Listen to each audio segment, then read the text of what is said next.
can tell we're a Harry Potter house by Tonks and Luna.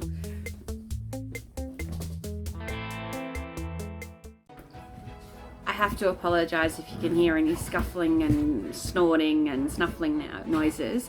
I've got my dogs next to me as I'm filming today because they won't go away. They're getting very clingy and as you can see, they want to have a bit of a play fight. Hi everyone, I just wanted to pop in and give you all a quick update as to where I'm at and also discuss something that I've kind of known for a long time, but that is becoming more and more obvious the further down this track I go for the pre-op diet. So the first thing is just talking about the pre-op diet and the shakes that I'm on, and I have to say I'm getting pretty sick of them, but that's to be expected, I guess, when you're eating effectively the same 3 or 4 flavors every single day, day in, day out. I've ordered some boxes that hopefully will have some new stuff in there, some different flavors, so I'm hoping that if I try those, it might sort of give a bit more variety. I'm just hoping that those flavors aren't disgusting because you have to buy 12 at a time and they're too expensive to waste. So if they're not nice, I guess I'll just be holding my nose and glugging them down. Regardless, I'm hoping that after the surgery, I've heard that it changes your taste buds a bit, so I'm hoping it will change the taste buds just enough that everything tastes fresh again, because if I'm getting sick of it now and I've still got 10 days to go, I can't even imagine how it's going to be afterwards, and I've got another couple of weeks of it sort of thing. Although at least then I can add a little bit more other stuff into my diet, like protein water and a few different sorts of soups that I'm not currently allowed, but I will be allowed afterwards. So yeah, hopefully that will sort of make it a bit easier to keep on top of that. But basically, yeah, getting sick of it, but just trying to stick to it as best as I can, and trying to work with the knowledge that it's better if I do. The other thing I wanted to talk about in today's update was so this is something that I've known about for a while, and it's something that I've tried to fix in the past, but have often failed with, and I'm pretty sure that it's going to be the title of this video, and that's starving myself fat, which I know sounds ridiculous, and it sounds like a bit of an oxymoron, I guess. If you're starving yourself, how can you be putting on weight?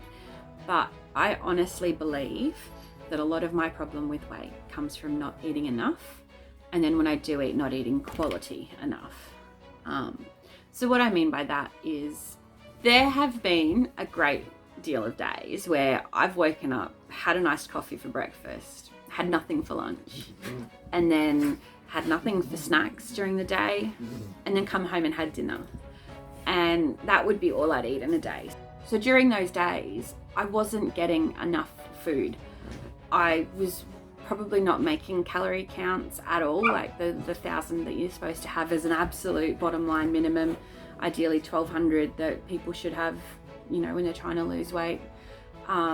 Maybe even more because my size, and I am moderately active sometimes, so should have probably added some for that. But the problem is then when I was coming home and having dinner, because I had been starving myself all day, all I would crave is carbs. So pasta, breads, all the stuff that isn't overly good for you on its own. It's fine in moderation. Obviously we all know that complex carbs are the best carbs, but that's not what you crave when you're in that sort of mood.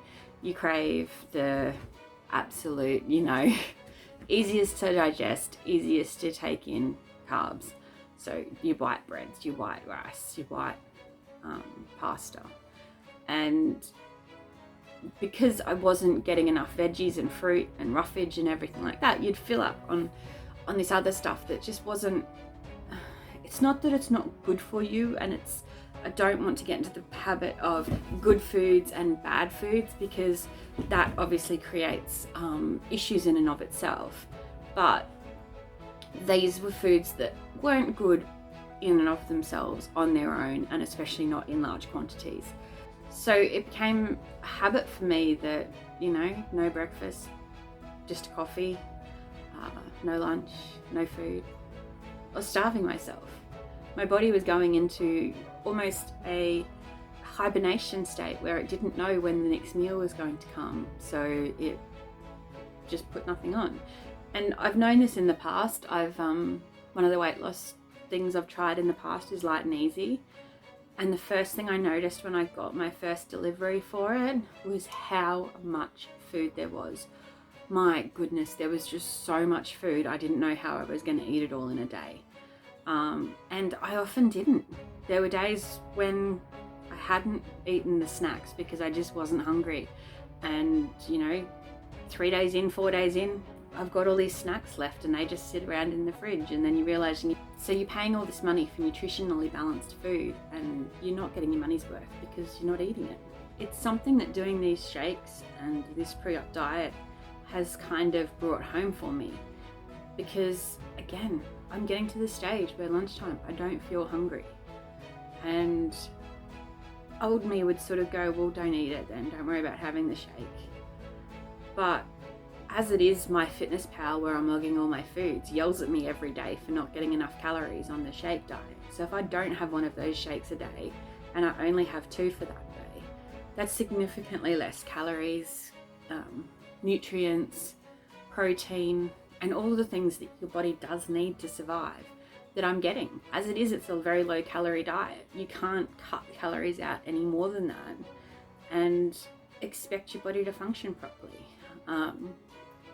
Now, I don't necessarily think this starvation mode is anything to do with the pain I've been having for PCOS or endometriosis and that sort of thing, but it, like I said, it puts my body into this mode where it wants to store fat for the winter, and by storing fat for the winter, you're storing fat, and that does make it worse. So in a lot of ways, my starvation habits, probably more than my eating habits, have been what has seen me put on a lot of weight.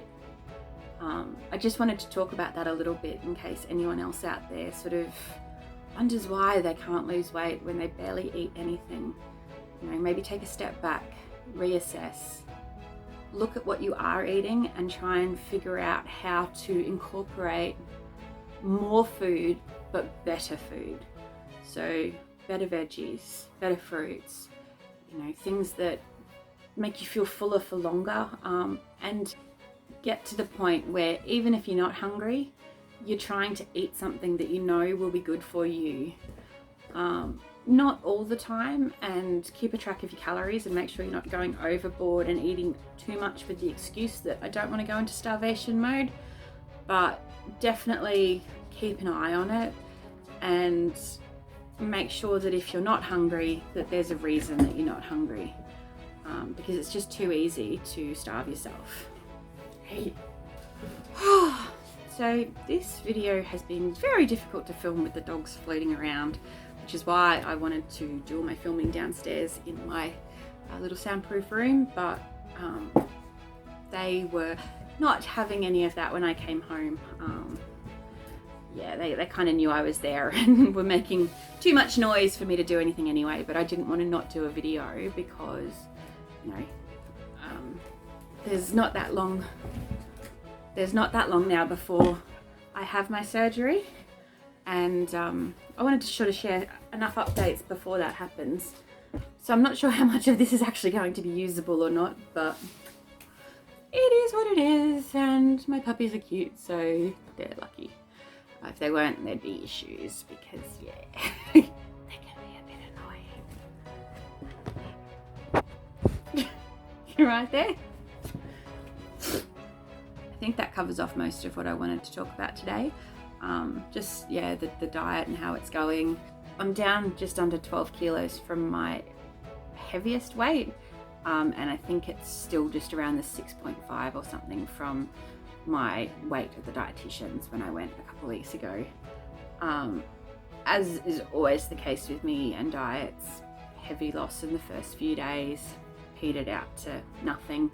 In fact, a couple of days there was a little bit of a gain. So I don't necessarily expect to lose too much more before the surgery, but I'm still just going to keep working on it and see what happens. My dieting is pretty typical, that no matter what I do, I tend to fluctuate plus minus 10 kilos of itself, so I'm still within the range that I've been in for 20 years, I think, something like that.